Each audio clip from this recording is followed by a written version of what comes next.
Hey everybody, it's Katie. I'm just taking a little break from editing episode 3 and sitting here on my patio with Bella, our little podcat. And I just wanted to say thank you to everybody who's been super supportive over the last couple weeks and listening to the first 2 episodes. We've gotten so much awesome feedback from people inside the industry and surprisingly outside of the industry too. So we'll be doing a quick little segment with episode 4 where I'll be reading some of our favorite notes that we've been getting. But in the meantime, keep sending things our way. You can write us an email or send us a voice memo at hello@copperandheat.com, or you can give us a call on our phone number, which is at the end of the episode. We love hearing all the stories. If you have a second, you can also leave us a review mostly on iTunes, but on any of the other podcast forums as well. Thanks again, everybody. You are the best. Now on to this week's episode.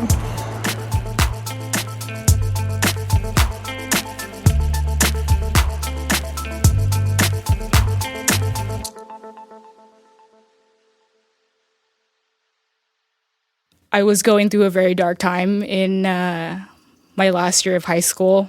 I needed something to get my mind off of what was happening to me at that time.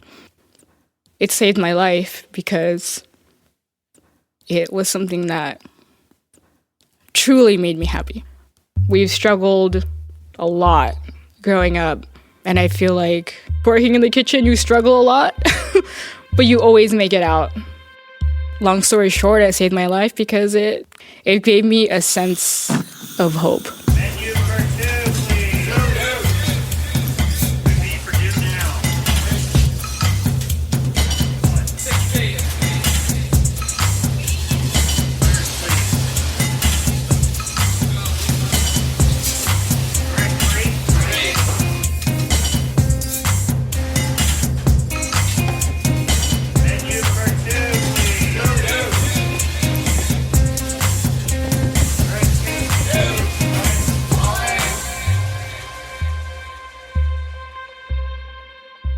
Episode 3, Strength. This is Copper and Heat, a podcast exploring the unspoken rules and traditions of the kitchen. I'm Katie Osuna. You're listening to our first season, Be a Girl, all about women in fine dining kitchens.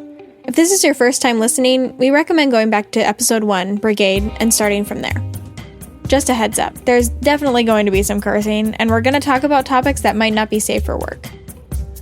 In this episode, we talk about the adrenaline rush cooks get from making it through a crazy day, the devastation when we get our asses handed to us, and how cooks and chefs find the strength to get through.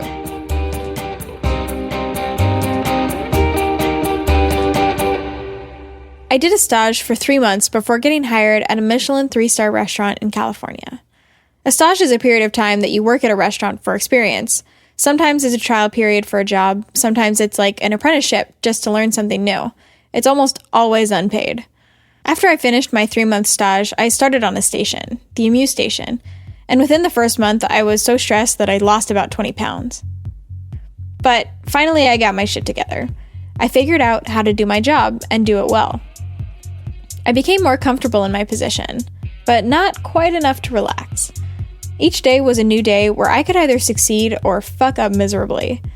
That's both the greatest and most terrifying part about the job of a cook. The excitement and pressure of a new day. It's a constant game of pumping yourself up, convincing yourself that this is what you want, that you are not going to give up. I was constantly telling myself, you can do this. You are not going to give up. You are not weak. You are not fucking weak. One of the best things about being a cook is the sense of accomplishment you feel after you really fucking nailed it. Those shining moments of victory hold you over. I so vividly remember the first time Chef told me good job at the end of a dinner service. I was questioning myself. I had been on a new station for a few weeks and was feeling really shitty. But that night, I felt like I was finally getting the hang of it.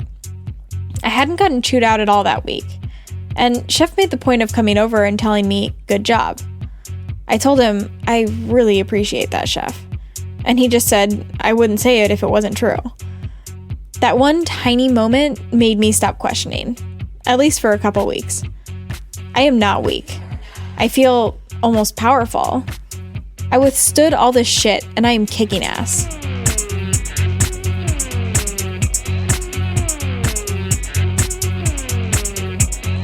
Then there are the days where you're just fucking railed. Service is busy, and you get your ass handed to you. It's a high-pressure job where you are constantly under the clock. In most jobs, you might be under deadlines in terms of days, weeks, or months. In the kitchen, you are counting in terms of hours, minutes, and seconds. It's hot. It's loud. Everything needs to be perfect. It needs to be beautiful, tasty, and on time. You've just got to deal with it. So, why do we do it? My senior year of high school, I was kind of lost with what I wanted to do. This is Edelyn. She's an executive sous chef at a 1 Michelin star restaurant in California. Didn't grow up in a very wealthy family. And of course, being Filipino, the thing to do is to become a nurse. And, that was something that my mom would have liked for me, but my heart wasn't in it. And I was going through a very dark time in my last year of high school. And I needed something to get my mind off of what was happening to me at that time.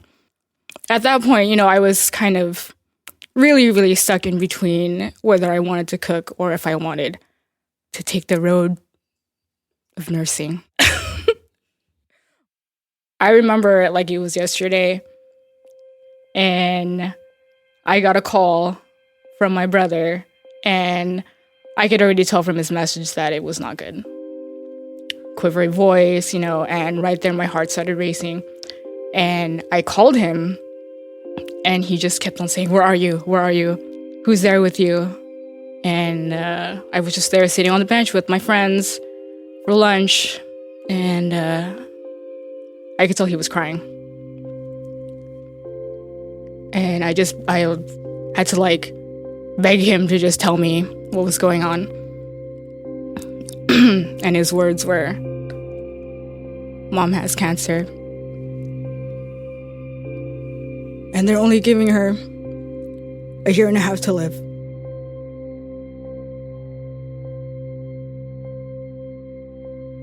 It saved my life because it was something that truly made me happy. And I know this is to me, it's not necessarily bad, but kind of selfish of me because it was something that took my mind off of it. We weren't sure, if it was going to get any better or worse. The doctor is saying that she had a year and a half to live. That was devastating. I have a younger brother and a younger sister, and the first thing that I thought about was them. If I lose my mom, who's going to take care of them? It would have been on me. Luckily, though, 3 or 4 months after I was enrolled in culinary school, they said she was in remission. She beat it. And she's been in remission ever since. Long story short, it saved my life because it got my mind off of things. It made me happy. It gave me a sense of hope. We've struggled a lot growing up. And I feel like it's going to sound really weird. Working in the kitchen, you struggle a lot, but you always make it out.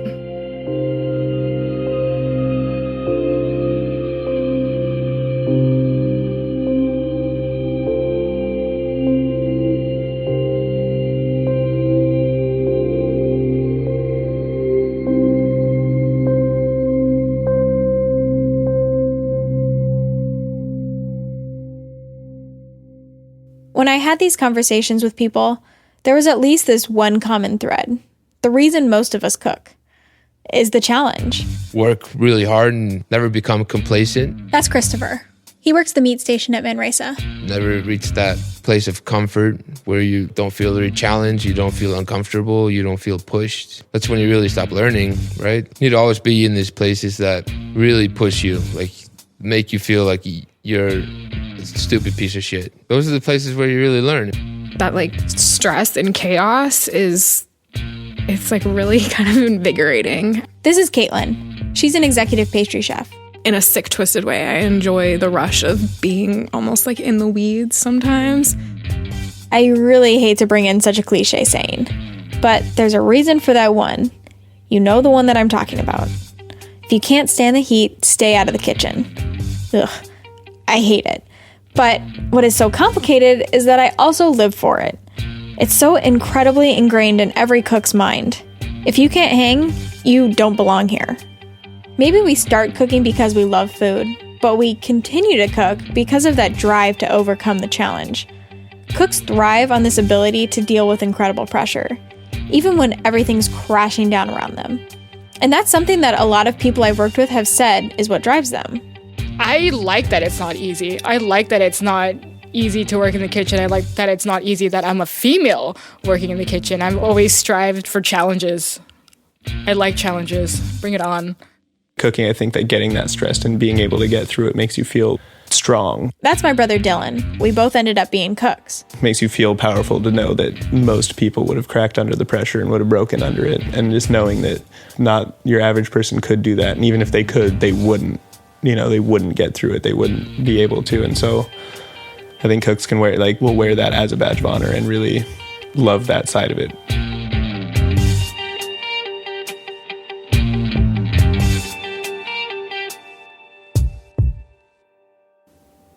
I had a cook actually tell me one time, which was one of the best pieces of advice I ever got. This guy always used to look at me and be like, Freddie, it's all about the bounce back.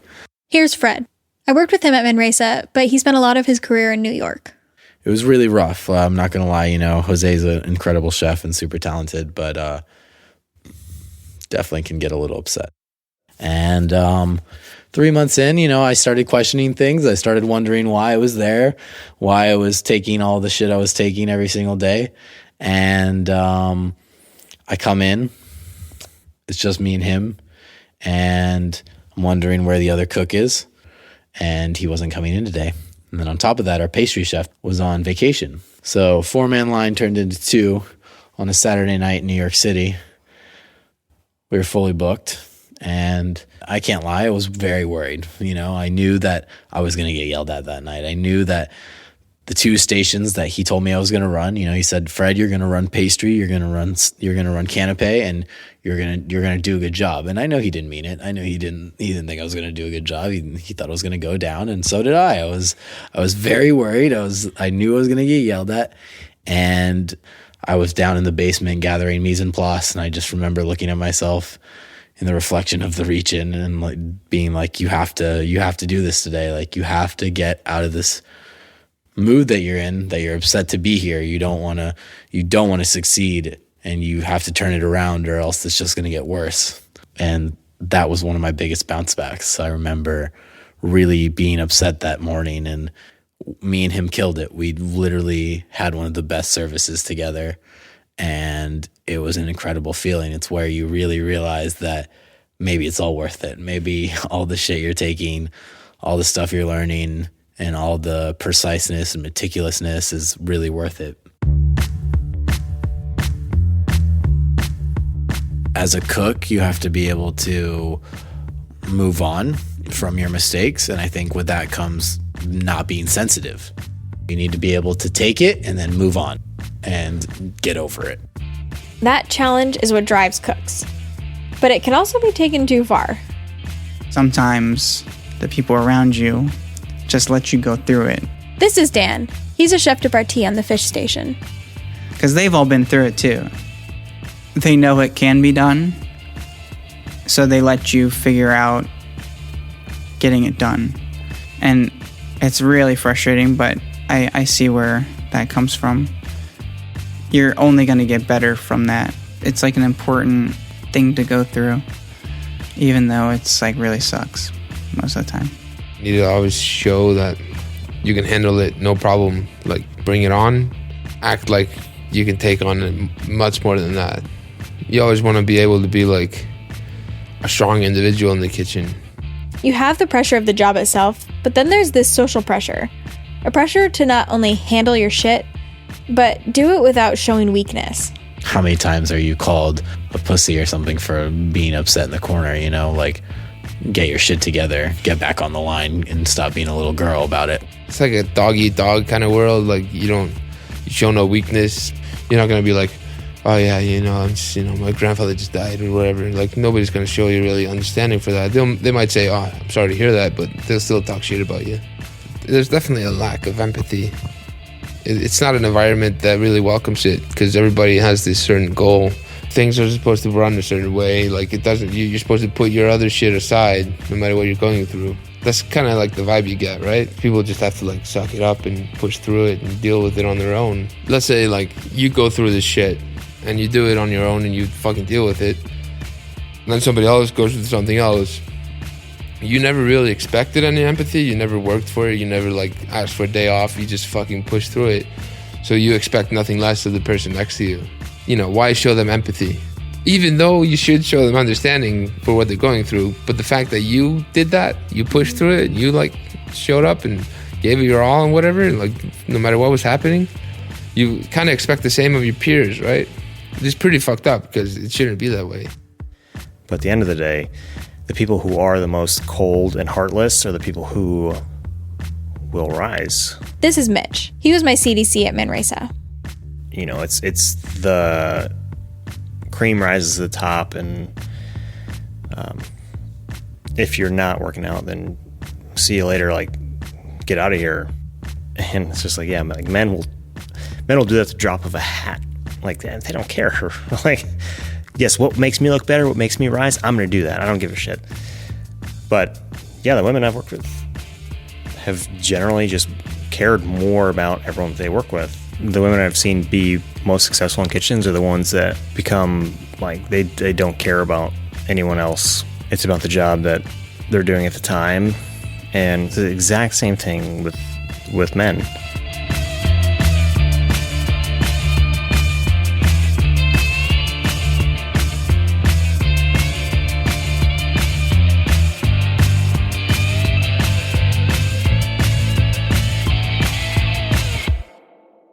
So then what happens? When you can't show you're upset, when you have all this stress and anxiety building up, how do cooks deal with it? You need to stand your ground, more so if you're a female. This is Edelyn again. Because the guys will try to make you out as that sensitive girl. What's so wrong with being sensitive, though? If you are, who cares? Which is, I think, a big reason why we have all these problems as cooks. Like, that's Christopher. Alcoholism and fucking gambling and like addictions in general, like you could draw it up to that's just the kind of people who are drawn to cooking, but that's also like a byproduct of the situation they deal with every day. They seek that comfort. Girls are sensitive and we're going to cry if we don't get a position. This is Caitlin. Some of us might, but you know what? You guys probably go home and cry about it too. And you know what? That's cool. Some of us, we go home and we drink. Not all of us run home and eat a pint of Ben & Jerry's and sob and talk about how much we hate our life. We have to have some sort of semblance of like nitty gritty to us if we're willing to put up with all of this. Don't treat us like we're fragile. We're not. Oh, she's a girl. Like, here's Fred again. That's why she's crying over there in the corner after we yelled at her, But then we're not talking about how when a guy gets yelled at, he goes quiet the rest of the night. And then all of a sudden the next day he shows up really hungover. Well, why did he get so drunk last night? Part of the fun with it is that, you just That's my brother Dylan again. Work hard and go nuts and then drink to not be as sore and to just be in a better mood and just to de-stress with all the guys or whatever. But I think that's kind of a double-edged sword because while it helps on the day-to-day, what's next, what's going to happen? Is it healthy? No. Is it fun? For a while, yeah. The thing is, eventually the extreme highs and the extreme lows catch up. A lot of the cooks I've worked with are older career cooks. And you'll see the moments of clarity where there's like, just snap and say it's not worth it. And sometimes that was probably even the right call, like, because there's a certain extent where it's like, if it's not worth it for you, then you're not happy doing it. And there's no, like, it's easy to reach that kind of breaking point, I think, because it's such a high stress job. You see a lot of people who are like, fuck this, and they leave. And a lot of times their excuse is, it's too hard. I don't make enough money. I work too long hours. And do I think it's a shame that sometimes? Yeah, they'd always tell me that I'm not like as sensitive as other girls. They'd always think that I was tough. But honestly, I feel like I've had to make myself that way working in the kitchen. Kind of just like roll with the punches or even take the punches, whatever the case may be. People are so hooked on what it means to be a man. This is Koji, one of my sous chefs. Gender roles and like the way that people are supposed to be. Like, men are strong, women are soft. Why does that fucking matter? I like having women in the kitchen because it's a more realistic reality. Generally speaking, when I've worked with women, it softens men in the kitchen. Like, if it's a bunch of dudes, you're like, yeah, how big's your cock? Yeah, mine's huge too. And it's like, if there's a girl, it's like, I don't have to like show you my dick. We can be human beings to each other. You're more okay being vulnerable. You left the kitchen and people stopped singing in the kitchen. You, me, and Dan would like sing in the kitchen. Like, just because it was stupid. And like, you get a kitchen full of dudes and it's instantaneously a fucking pissing contest. This goes back to what we talked about in the last episode. Kitchen culture is built around this idea that you have to be strong, powerful, deal with your shit, be masculine. Anything feminine, soft, emotional, or empathetic is seen as a weakness.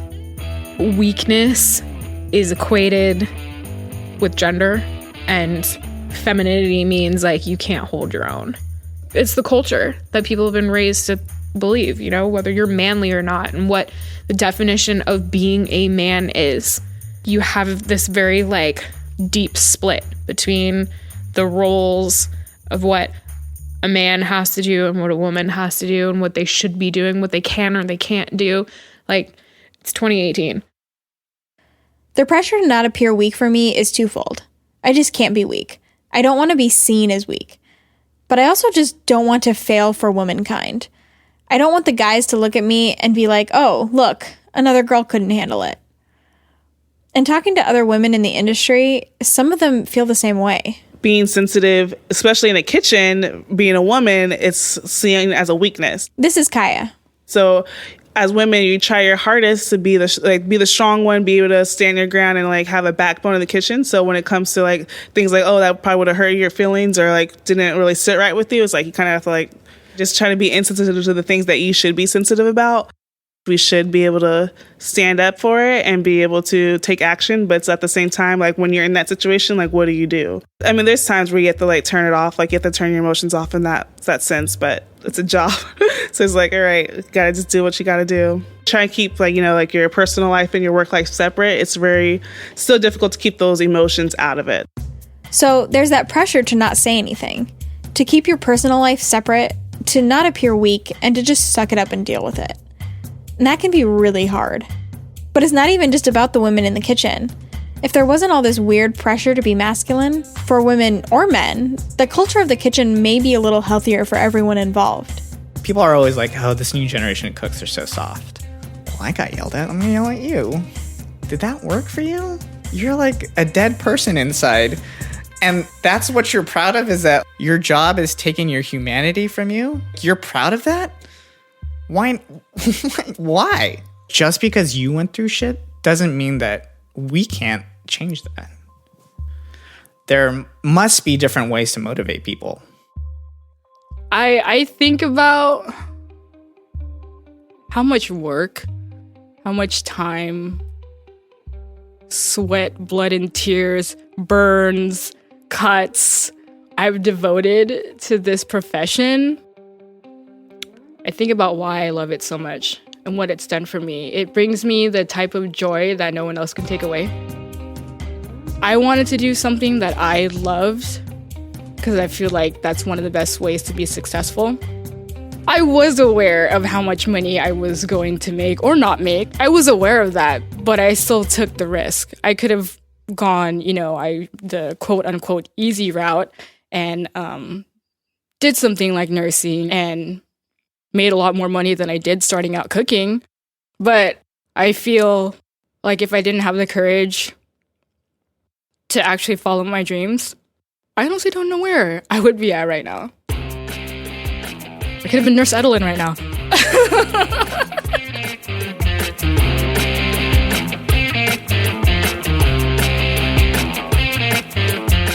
In the next episode, I talk with my friends about the dedication and passion of the job, and how the drive to get better affects life and relationships outside of work.